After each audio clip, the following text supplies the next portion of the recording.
Come on in. Come on in. Come in. Sit down. Sit down right there. How are you doing today? Good. Good. My name is Dr. Andrew Michaels. I'm here to help you, and I am going to be your life coach today. That's right. Yes, I'm fighting myself here. Do I grow the beard back in or do I not? Yeah, pleased to meet you. Fist pump. There you go. All right, good. So, how exactly can I help you today? What seems to be the problem? You know, let's back up there. Is it a problem or something you want to work on? I think that's important. Also, I have something for you today. Frost Top. Root beer.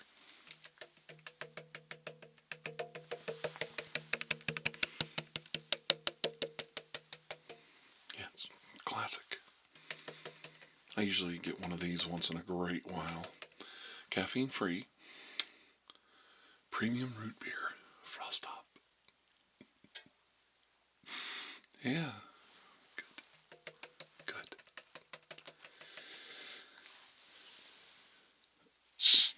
I'm going to tell you something. Being. Oh, that's. Like Neelix said, root beer is very insidious. So bubbly. So sweet. So unassuming. Root beer really does describe human beings perfectly. So cloying, so simple, so sweet. Yet you drink enough of it, and you learn to like it.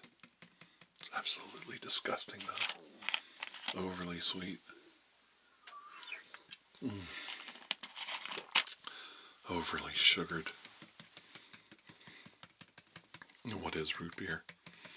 You know, we don't eat root beer this and root beer that. But boy, we drink root beer. Soda. Root beer candy. They used to make that. Little root beer barrels. Do you remember those? Little root beer barrels. Those were so good. When we were kids, they were little hard candies. They were shaped like barrels. Little root beer kegs. Oh, they were so good. Do you remember those? I know. You'll see if this pen works. Let's see here. So you need a little help understanding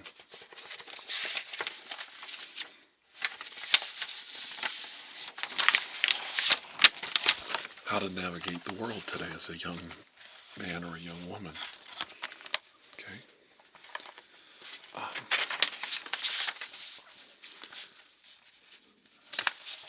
It's not easy growing up in this world for young men or young women. It's no easier and it's no harder. This is the good part. It's no easier and it's no harder growing up today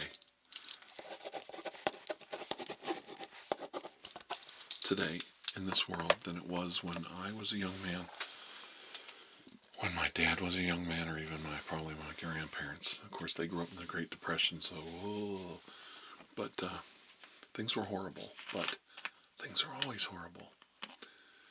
Each generation grows up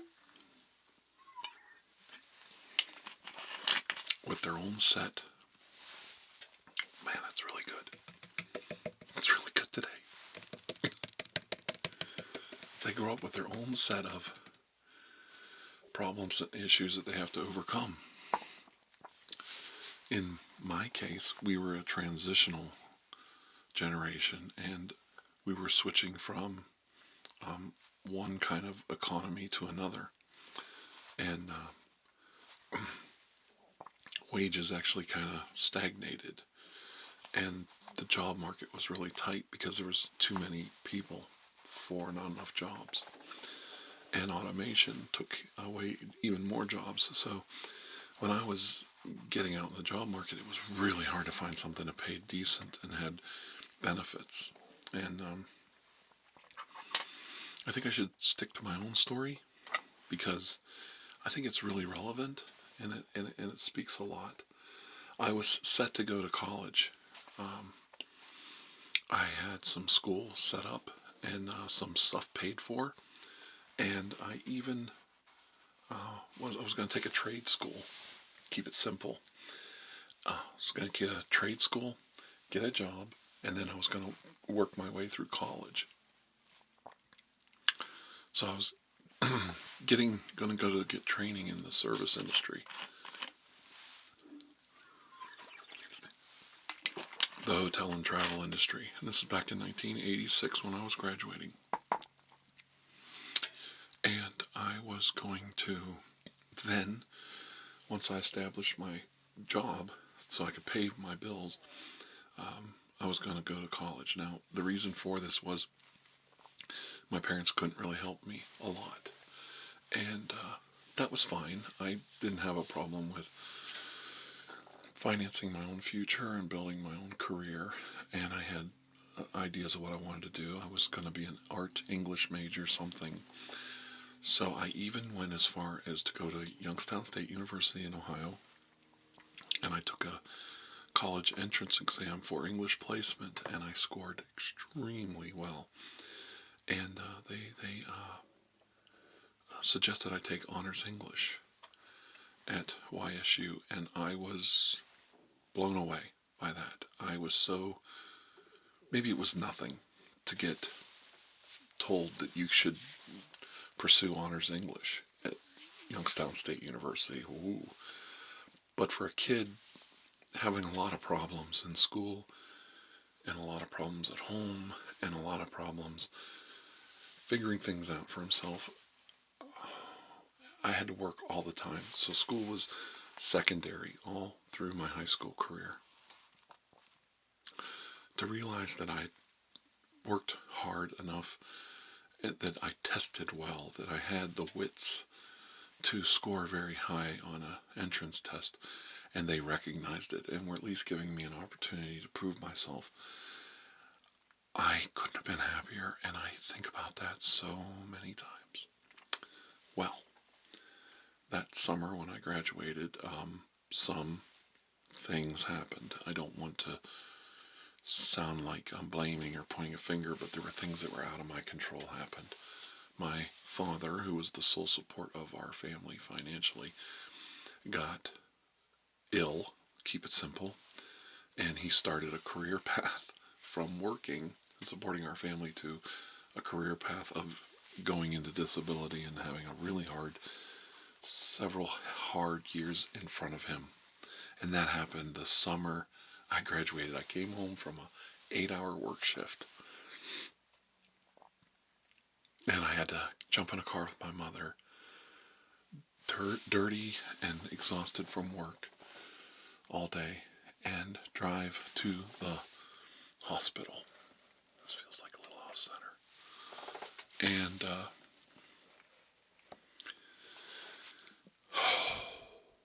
I spent the evening in hospital waiting for my father to get an emergency surgery. And then things just kind of went spiraling from that point. And he recovered eventually and tried to go back to work. And there was this on and off again roller coaster. And just a lot of things happened. And I ended up losing the opportunity.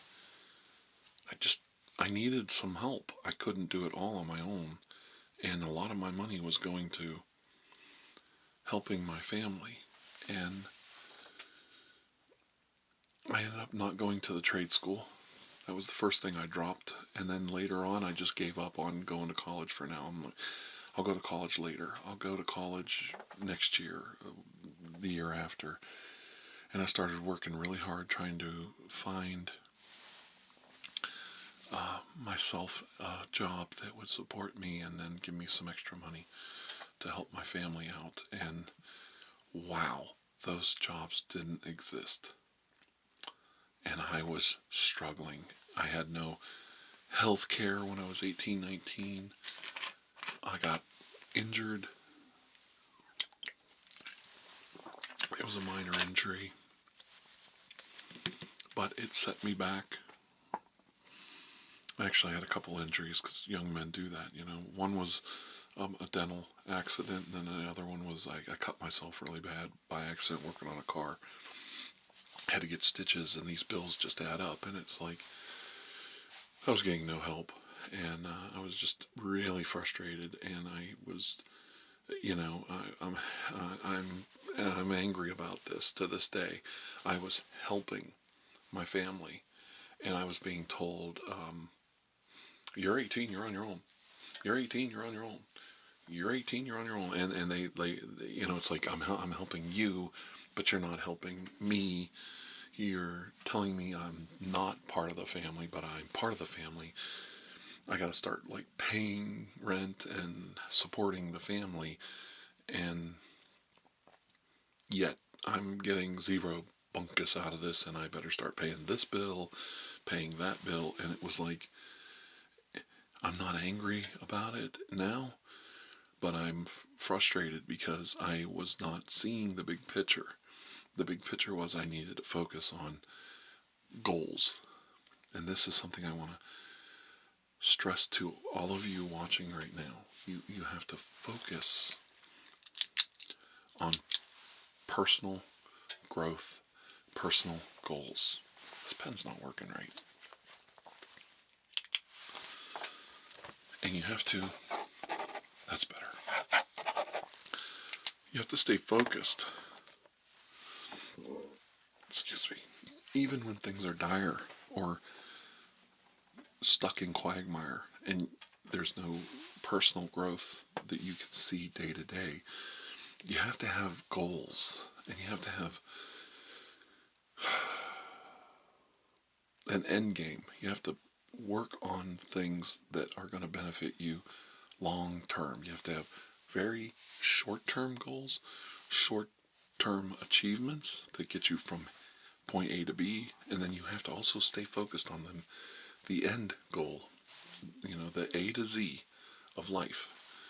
And you can't let other people dictate those terms to you.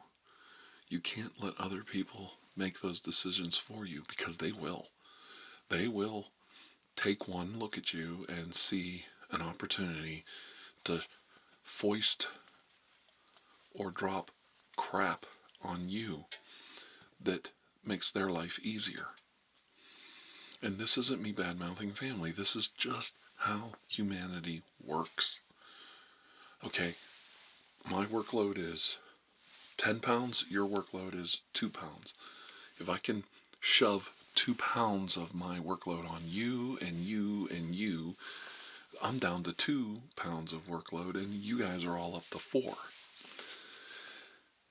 I hope I did the math right. 2, 4, 6, yeah, something. Yeah, I think I did it right. Can't wait to find out if I did in the comments section. Oh, root beer. So, I've said all that. Where am I going with this? People don't, I think, consciously realize what they're doing. They think they're helping, but in reality, they're cutting you off from your own future. They're curtailing your ability to improve yourself because you're too busy doing something somebody else wants done, somebody else's goal. And, it's okay to help people and do things in the short term, as long as everybody remembers that there's an end goal to this. But very quickly, when you make little tiny mistakes in life and failures, there are people out there that are going to point that out and try to pigeonhole you into a situation where they can manipulate and control you and your destiny.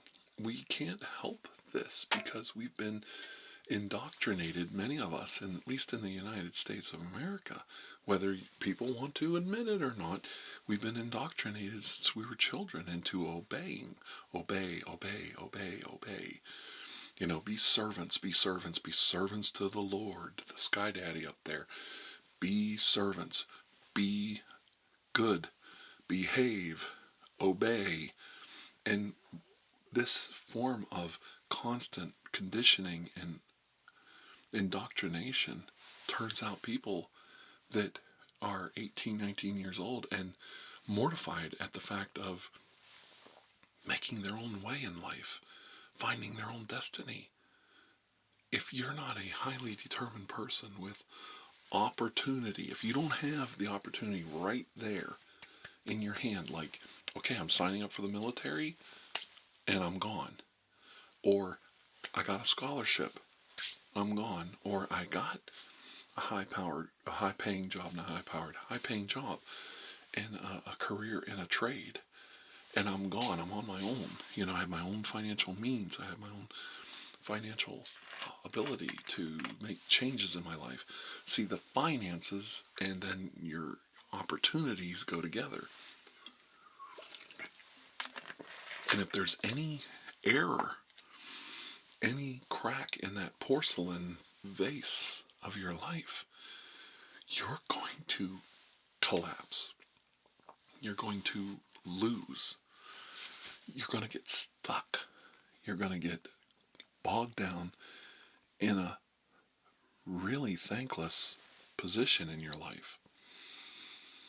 And I know, if you're still listening, I know there are people out there saying, why do you attack religion? Why do you attack family? Why do you attack the United States of America? First of all, I'm not attacking this wonderful country. I love this country. I love this country. You will never find a place on this planet that has more opportunity than this place to excel, to be what you want to be. But you will not tell me that people can't point out and show others the pitfalls in life. And in this country in particular, we have our asses up our heads and our heads up our asses, both ways. We're walking around with these glasses on where we think everything's going to get fixed if we just listen and obey. And I got news for you. That ain't the way it works. The first time you screw up, you're on your own. And you need to know that. You young man, you young lady, out there right now, clicked on this stupid video from this old timer wanting a little life advice. He's telling you, when the bill comes in the mail with your name on it, guess who's going to have to pay it? Not mommy, not daddy, and not all those people down the street telling you how to act right and obey and all the bullcrap that comes out of their mouth. The only person that's going to pay that bill is you. And when you make mistakes in life, like don't show up for class, blow off work, turn down jobs, miss opportunities with education, get in trouble with the law, the only person that's going to pay for that is not mommy, it's not daddy, and it's not grandma. It's you. You're going to have to pay for those mistakes. So, that being said, why are you letting people make the decisions that create these bills, that create these financial burdens, that create these situations where you get out of control and get in trouble with the law? Do not let people push you past your limits into situations where you can't control your own fate, where you can't control your own destiny. There's nothing wrong with being polite, considerate, kind to those, your friends, fellow, and family around you. But there's absolutely no reason you need to be anybody's footstool. That's got to stop. That's number one. So, my number one advice is if you're going to be a grown-up and you want to make it in this world, stop being everyone's footstool. Stop being everybody's kid who has to pick up the laundry and do the dishes. I used to make my kids do the dishes, piss them off so bad. I bought a washing machine after my boys moved out. I just kept making them do the dishes until they finally realized I ain't doing this crap no more. I'm not sitting around doing your dishes no more. It's like, okay, finally you wised up. I don't need those dishwashers anymore. I'll go buy one. But if you'll sit there and keep doing it, I'll keep making you do it till you wake up. It might sound counter to everything I just said, but what I was trying to do was get them to understand, if you just want to live here rent free and go to college and just have an easy go of things, you're going to work. And I taught them work ethic. So you could work for me and get hardly any money out of it, or you could work for yourself and make money and put it in your pocket. And what I realized was if you kind of nudge them in the right direction, it sounds like I'm picking on them, giving them chores. Just stay with me a second. If you nudge them the right way, they'll realize I can go down the street and make $5, $10 an hour, whatever the price is, and or the pay is, and I don't have to do these dishes because I'm working. I don't have to sweep the floor. I don't have to pick up the laundry. I don't have to do laundry. I don't have to help out around the house. And that's encouragement. That's a subtle way of getting a kid to grow up and get out of the bird's nest. And that's a healthy thing. That's, I think, really helpful information. Not all the time when parents are nudging you and giving you chores are they trying to use you like a servant. And you need to recognize in your own life when you feel you're being taken advantage of or you're not appreciated, then go where you are appreciated. That's maybe part 2. If you don't feel you're appreciated, if you feel like you're somewhere in life that you are not working to the best of your ability, leave, get out, go somewhere else.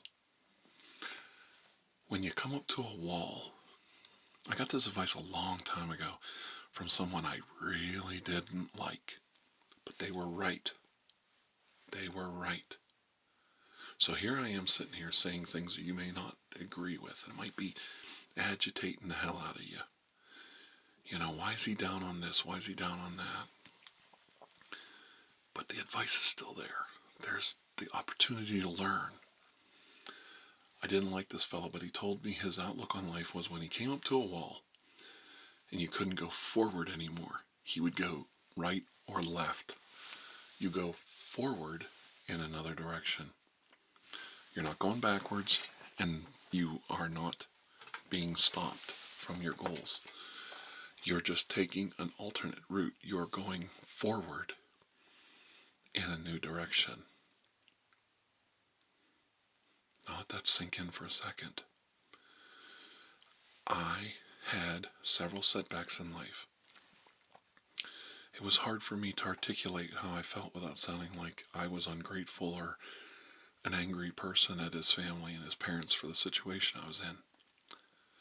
I had to decide early on, and I'm talking like 21, 22, am I going to go this way or am I going to try and figure this out and make something of myself? Okay, now I've lost this opportunity and I've lost that opportunity. I'm really stuck now.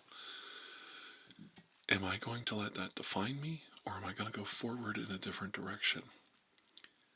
I didn't make great choices, but I did make choices that made me a lot more money and gave me benefits and the ability to support a young family. Not the best, but I got out of the house, started my own life, my own family, and we struggled. We struggled horribly. But I also had freedom now. I had the ability to make my own decisions and try to get things going in the right direction. I know family can be helpful, and I know family can be loving and all these things. I felt a lot of people. Hang on a second, I gotta move. It's hard to sit here for a long time. I felt a lot of people in my family thought it was a good time to see how funny it would be if Mike screwed up or failed at something. It gave him a little chubby to watch me fall apart, have problems, fall on my face. Over my 20s and 30s, I slowly cut those pieces of crap out of my life forever. And I think that's really good advice to give young men and women now. When you realize, or when you have the feeling somebody has the fun time, it's just a joyous occasion to go back to the family compound and let everybody know how badly you screwed up, how big a failure you are, and how big of a loser you are. They're not your friend, and they're not family. Cut them the F out of your life and never look back. Do not try to have a come to Jesus meeting and forgive them. Let them back into your, I've changed. Things are different now. I'm sorry. Blah, blah, blah, blah, blah. Bull crap. No. I spent the better part of my 20s and 30s, almost into not in my 40s because I was done by then. Better part of my 20s and 30s forgiving, helping, trying to mend fences, trying to fix things, trying to make things right, trying to get along with people. I got news for you. The minute I cut certain people out of my life was the most glorious, most happiest day of the year. It was like Christmas. I had someone in my life that was a complete piece of crap, and he was always messing with my cars and helping me, and I would constantly have the most insane electrical problems with my cars, mechanical issues that were just, where did they come from? I tried to maintain my cars. Well, you didn't take care of your car right. It's your fault. Everything was always my fault. Everything was always, well, it's your fault. Well, it's your fault. Somebody would come over and break something at my house. Well, it's your fault. You let them in there. You let them work on it. Actually, I didn't. I was sleeping. I didn't know the idiot was working on my car in my garage. He told my wife that I said he could, but I didn't allow that. And next thing you know, I don't have a car to go to work because he just tore the complete wiring harness out of my van. Yeah. And I had to force him to put it back over I don't know how many days and limp to work in my second car. So now my wife doesn't have a car. We're completely inconvenienced. The car never ran right after that. And I ended up getting rid of it. And I had so many cars where I had so many problems, and then so many problems at work, and I couldn't figure out what was going on in my life. And then I realized, just get this idiot out of my life. And when I did that, all my car problems went away. And I know that you might think, oh yeah, right. Once in a while I have wheel bearing wears from miles. Gotta get a nail in a tire, you gotta fix a tire. Little problems. But after that, all those weird electrical strange problems driving down the road and your car just goes, just quits on you. Find out some wires cut in your engine.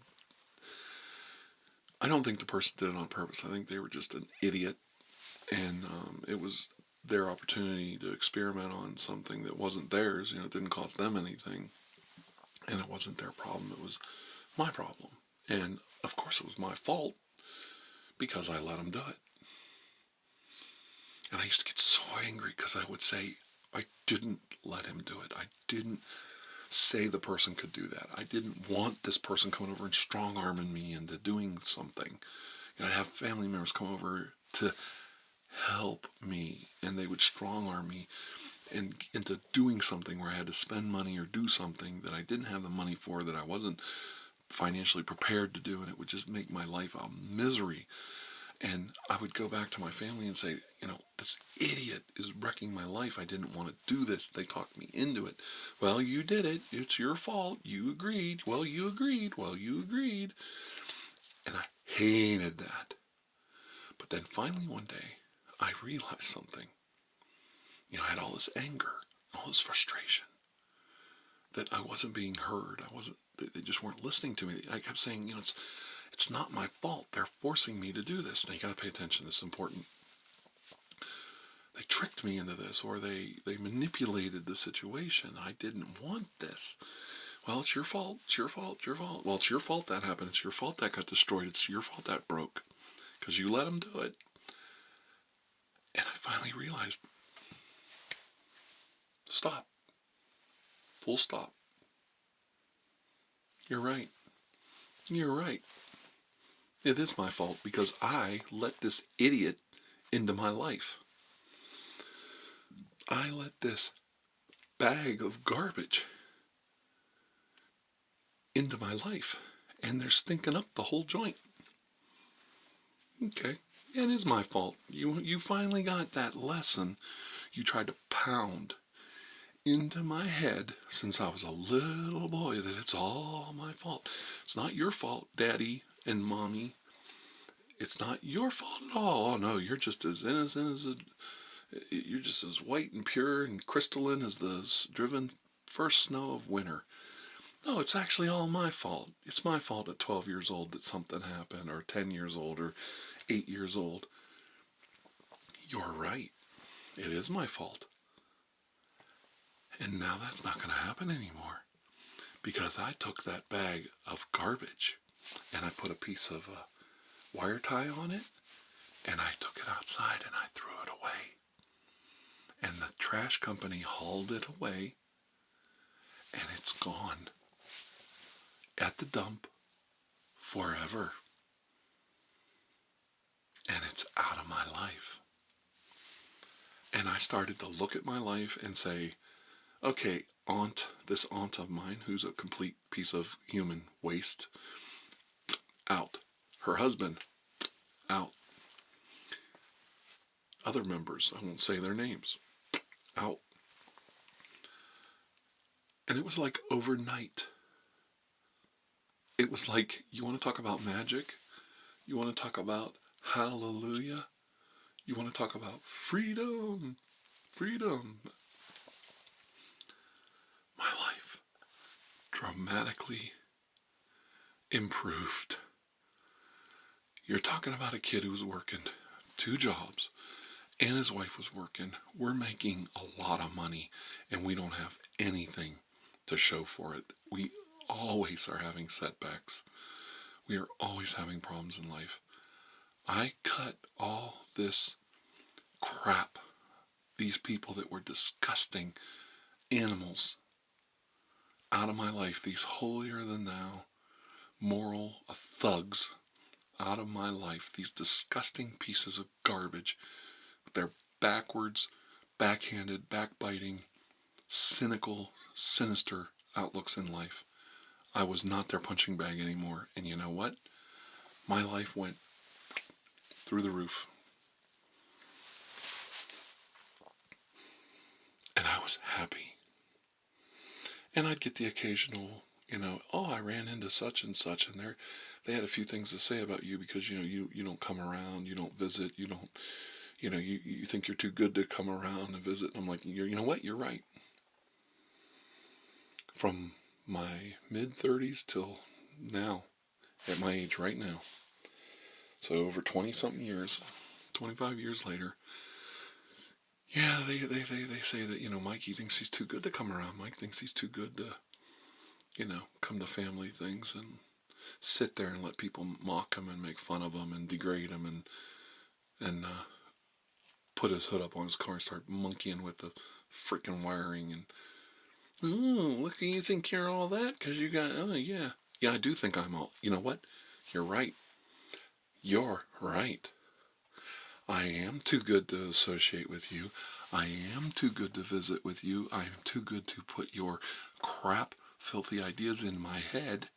And I also think I am better. I am better than you because I'm smart enough to know to get a hell away from all you people. I broke my conditioning. I don't allow people to push me around anymore. I refute your teachings. I don't forgive and forget people who treat me like their footstool.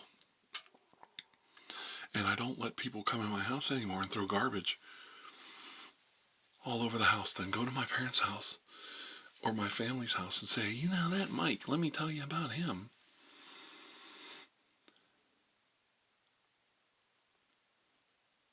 Hey, guess what he did?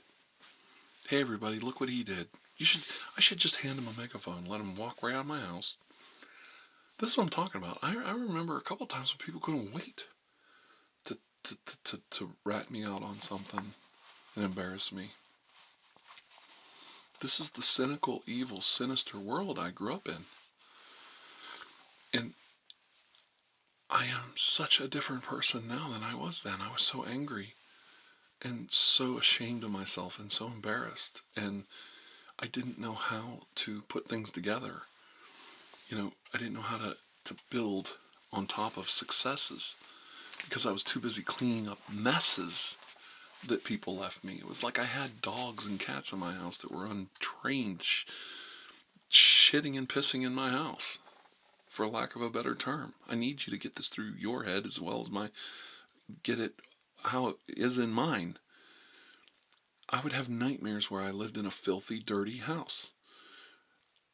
Trash everywhere, feces on the floor, dogs and cats, cat litter spilled all over the place. I'd have these nightmares. I didn't live in a dirty house. What is this? What's going through my mind? And it was me telling me that my house was cluttered. It was dirty. I had things in my life that were wrecking me. And I had to clean it up.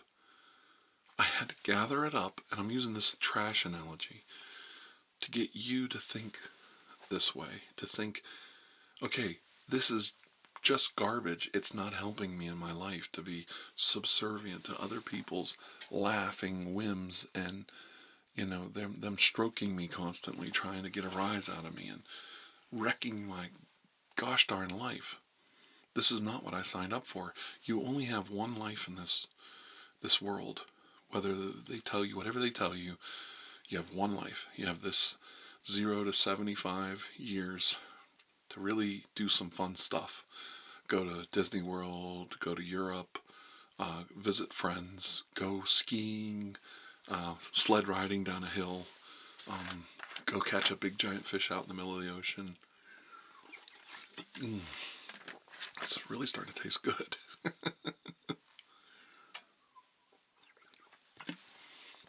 Oh boy, that's good. Frost up. And you can choose to sit around and let people push you around, young man, young woman, or you can start saying, no, I'm saving for that trip. You'll never go on that trip. You'll never go on that trip. He's always saying he wants to go on this trip, but he's not going on that trip. She's always saying she wants to move to this town and she's going to write books and she's going to work and she's going to do all. She's never going to do that. She's never going to do that. Full stop. Maybe you are, maybe you aren't, but it's your decision to do it. It's your life, and it's your destiny, and it's your fate, and it's your bills you gotta pay. Not theirs. Their name ain't on it. So why are you letting them dictate to you? Why are you letting them, oh, he's got these student loans. He's just racking up student loans to get his silly education. They're your loans in your name, and you're going to have to pay them. So you better get your ass to work, and you better work hard, and you better get good grades, and you better dedicate your ass to getting that education as quickly as possible, and get your ass working to pay those bills, because they're not going to help you. You know why? Because all this lip service, their name ain't on the bill. And the quicker you learn that, And the quicker you wake up to the reality that you're in, the better off you'll be. And you'll be so much happier. Because even if you're, it was like you ever hear the story of the prodigal son from the Bible? The guy gets his inheritance, runs off, and lives the high life. And he basically loses his fortune that his father gave him and wrecks his life. And he's basically living in a pig pen, feeding pigs to get enough money to survive and live. And he finally realizes, he goes, even the servants, the slaves at my father's house, don't live a harsh a life as I am right now. He had a moment of clarity and a moment of rationalization. Just because I sometimes am hard on religion doesn't mean there isn't pearls of wisdom in there, pearls of wisdom in life. Remember what I said about how I took life advice from someone I didn't like? Last video, my first coaching video, I said I took advice, something stuck to me from someone I really didn't like. I told you more advice from someone I didn't like. Sometimes you gotta see the world around you as it is, and not everybody with your best intentions gives good advice, and not everybody that hates you gives bad advice. You have to keep your mind open and really look around and realize when you're standing in a pig stall and you're scratching your ass for your own food and a place to sleep, you have to look up and go, even the servants at my father's house, the slaves at my father's house, don't live this way. Why am I doing this to myself? And he said, I'd rather go back and be a slave in my father's house than live this way another day longer. And that's what you've got to remember.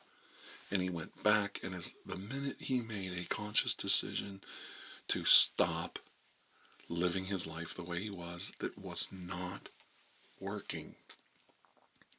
It wasn't working.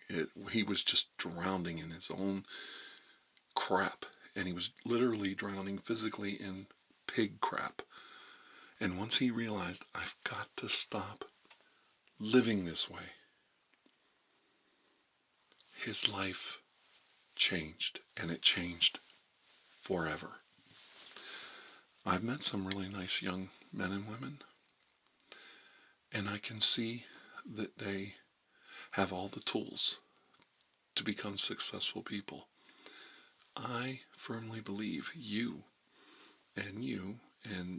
back there hiding, being shy in the corner, pretending you're off away from the group.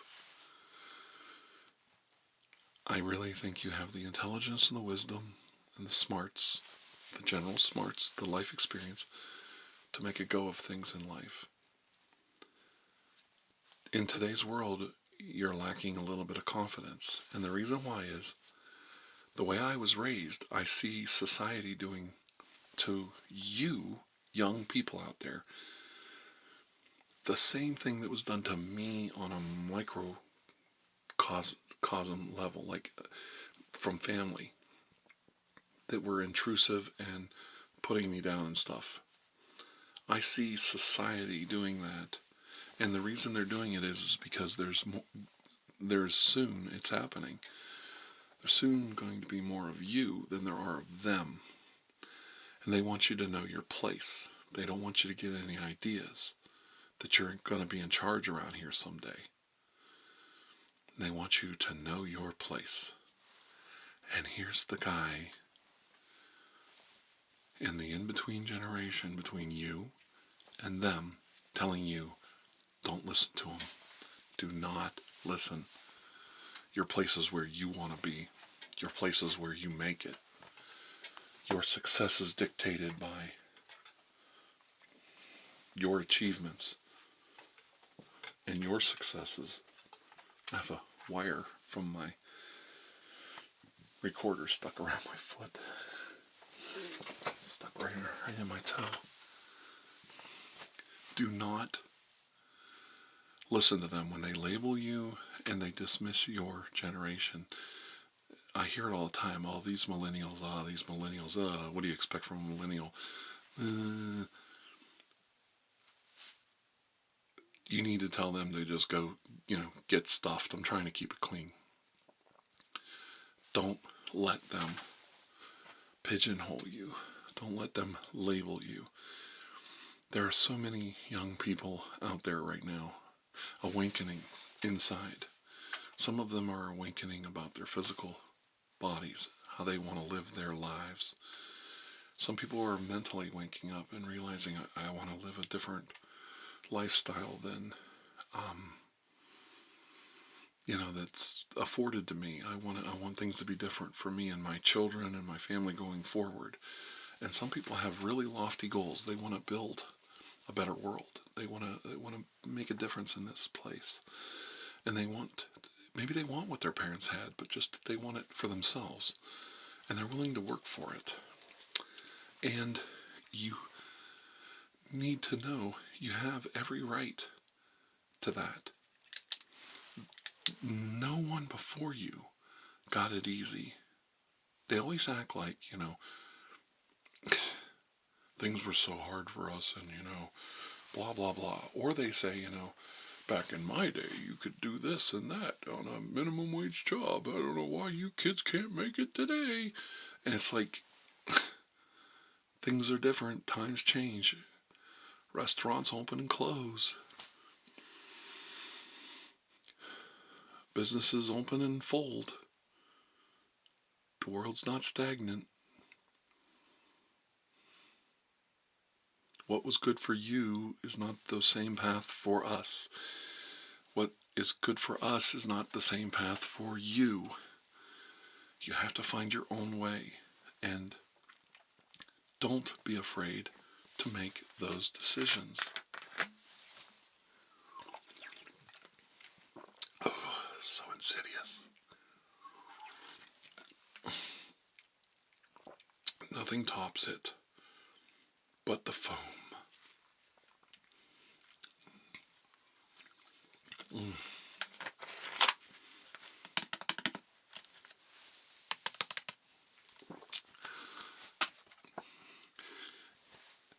This is the scary part. If you do not make those decisions in your life to move you forward, to build a life, to make your own way in the world, they will make them for you. Okay? There are so many self-righteous, egotistical a-holes out there who are more than willing to make those decisions for you. And they will. And you'll regret every single day you let that happen to you. So don't let it happen. If you're in a thankless job, a dead-end job, a starter job, if you're in a starter house, it's just not the house you wanted, put the money together, work hard, get out of that house, get that house you wanted, get that job you wanted, work towards it, get adult education training, go to college, get a trade school, get something to get you from where you are now to hell, out of the situation you're in, and where you want to go. And don't wait. You can meditate on it, you can pray on it, you can ask for divine intervention. But at the end of the day, you need to get the alarm clock set, get your ass out of bed, and get your ass to work. I think the one lesson I taught my children, all three of my children, the one lesson that I really, really got through to them was work. Work equals success. Work equals an accomplishment. Work is a measurement of something. And work equals something. And school is work. People like, all he does is focus on school. He doesn't work. That's an idiot. School is work. Quit treating school like it's something else. Treat school like it's a job. Treat school like it's work. School is you learning how to function and what you're going to do in your career going forward. It's giving you the tools. It's your apprenticeship to learning how to do the rest of your career. It's your starter job. School is work. School is work. Reading, educating yourself is work. You're working your mind. You're working to learn things. You're learning skills. Going to classes, learning things like carpentry, how to make cement, finish cement, paint, right? Plaster work, carpentry. You're learning. These are skills. It's all work. So is picking up a pen and writing an essay. So is doing book reports, reading, doing art, doing drawings, learning things. There was a time when art in my school was like you were drawing pictures and they were like, quit drawing pictures and do some real schoolwork. Real schoolwork. It's like, boy, you're just an idiot. This person is just an idiot. Volunteering is work. You volunteer at your church. You volunteer at a food distribution center. Volunteer at a help center. Volunteer at your local community center. This is work. You're not wasting your time. You're learning how to interact with people. You're learning how to follow orders to accomplish goals for the greater good of the place that you work at, and you're learning how to cope in society. And then you're going to move up because you're not a failure. No matter what you're being told, no matter who's putting you down, no matter how much society is labeling you, you are not a failure. Okay? You're a work in progress. And you haven't finished the painting yet. Remember going forward and you hit the wall and you go forward in a different direction. Right?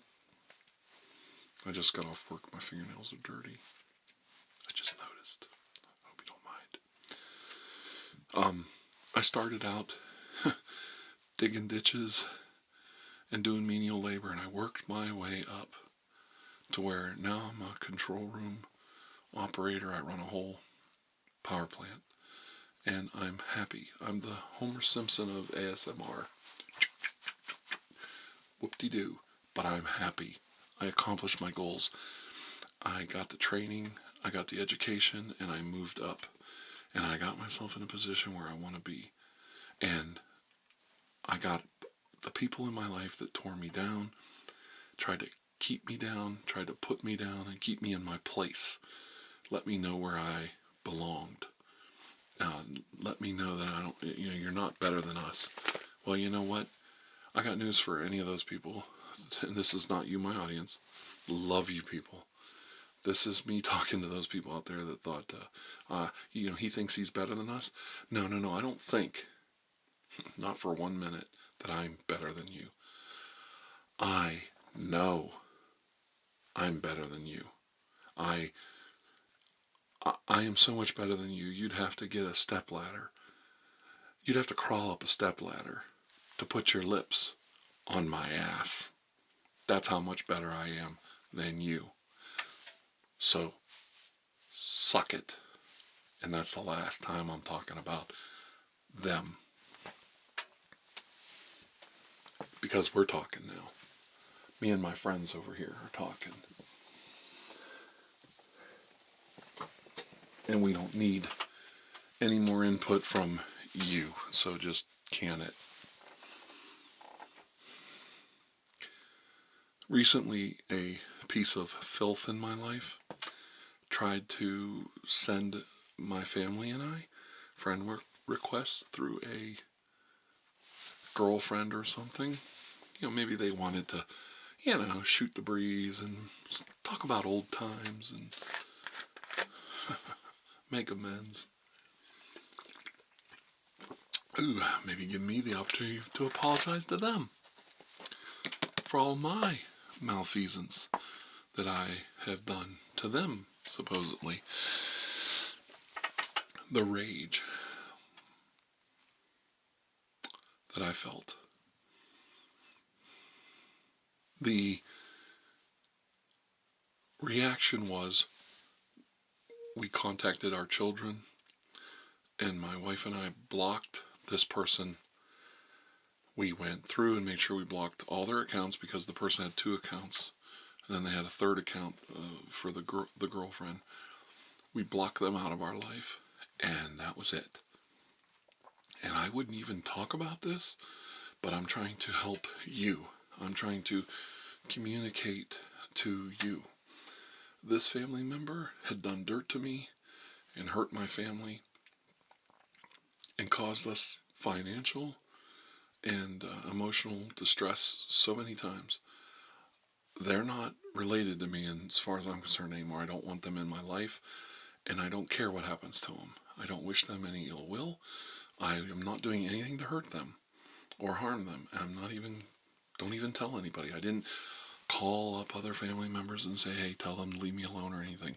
I just cut that communication off, and we, got angry, and we talked about it, and we discussed it, and made sure everybody knew what the score was, and everybody agreed, we don't need this person in our life, and then we dropped it, and we moved on. We went forward. We went forward in a new direction. And the only reason I'm bringing it up is to let you know, you watching right now, that even at my age, these things happen. It always is going to be like this. It always was like this. It was like this for your parents, your grandparents, and their parents. Things aren't any different now than they were then. And you have problems in life, you're always going to have to navigate and overcome. And I got news for you. It's going to be the same way for your kids and your grandkids. So the best thing to do is understand that things are no better or worse or easier or harder now than they were then. People are people. There are jerks out there, and there's nice people. There's people out there that have your best interests at heart, and there's people out there that really don't care about you whatsoever. And you need to define them, and you need to make appropriate decisions on who you let into your life. And then you just need to move on from there. Keep going forward. Never give up on you. Never give up. It is so important that you know that even at my age, I'm still dealing with the same problems, maybe in a different way that I've dealt with my whole life. And I'm dealing right now with problems in my life and my career, and things like that you're dealing with right now in just a different way. We're both on the same course, we're on the same track, and we're all going in the same direction. And it's so important that we stay the course, that we keep working hard, and we keep our wits about us. You don't have to block and cut everyone out of your life in such a draconian fashion as I kind of said in this. But notice when you do limit people in your life and their ability to affect your life, look around and see if that helps. If it does, keep it that way. It doesn't mean you can't have them involved in your life. I'm not telling you to excommunicate or shun people, but don't be afraid to get toxic people out of your life. And you'll be a lot happier for it. And I hope this helps. I really do. I hope I reached some of you today. There's a lot of young men out there that I think aren't hearing these things from people in my generation or older. They're being told, negative things, and being told they're lazy and that they just don't have a future and they don't have any aspirations or any future plans. But I think you do have a lot of dreams in your heart. And I do think a lot of you have goals that you'd like to accomplish and things you'd like to do in life. And I think it's time for you to start doing that. I think it's time for you to start being who you want to be and not be afraid to express yourself. And if there's people out there that want to take the hit and tell you you're wrong, and put you down and control and manipulate the situation, you don't even have to tell them. Just cut them out. And to the degree or the severity of that removal from your life, that's up to you. Once again, you're in charge of your life. And if somebody is calling you all the time and making fun and putting you down, then just don't answer the phone. It's that simple. It could be as simple as not answering the phone, or blocking their phone number or their texting ability, or just dropping social media if it's not healthy for you. And just moving on with your life. You wouldn't believe, I got rid of Twitter because it was just turning into such a cancerous cesspool of constant people just complaining all day. And then Elon Musk was going to buy it, and I'm like, oh yeah, Mr. Free Speech, yeah, this is going to go well. When's a rich man going to... How many rich people out there that want to control the narrative? How's that going to work? Yeah, he's all about free speech. He's all about controlling the narrative with his money and his power. If you can't see that, I'm sorry. And if I'm wrong, then I'm wrong. But I'm not on Twitter anymore. And you know what? I am so much happier. I cut that cancer right out of my life. And I am so happy. I don't miss it. I'll see a news article and it'll have like Twitter responses to something some idiot said, and the minute I see that, I close the news story, done, because I don't care. And I'm so much happier now. And I hope these examples helped you. I'm getting so much response for these videos. I hope I've helped you, and please put your suggestions below and let me know what you want me to talk about next, okay? And if I didn't touch on something that you wanted me to help you with, let me know. And if it's specific, make sure you spell it out. But I had a lot of requests like how young men and women should navigate the world, and I think this is a general view of how I navigate the world. And I hope you appreciated it, okay? And I'm going to let you go now. And I can't wait for our next session. And I want you to take care of yourself. And I want you to look out for yourself, okay? While you're out there in the world, making the way for yourself. Okay? And I want you to know that I love you. I love you guys. You're the future. And I'm counting on you to make this place better. And I know you will. Okay? I actually believe in you guys. Until later, have a most blessed day. Bye-bye.